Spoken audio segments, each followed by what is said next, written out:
సన్న చిన్నకారు రైతులు దాదాపు 100 నుంచి 120 మంది రైతులు సన్న చిన్నకారు రైతులుగా ఉండి మిర్చి తోటలు పండిస్తూ ఉన్నారు, వరి వేసుకొని జీవనాధారం చేసుకుంటూ ఉన్నారు.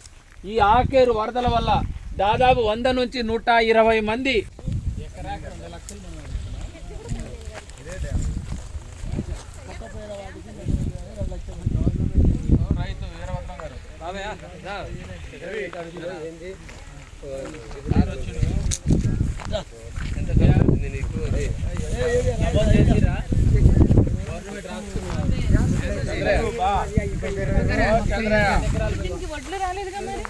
ఇప్పుడు రావు ఇంకా ఆ టైం ఇంకా నెల ఉంది.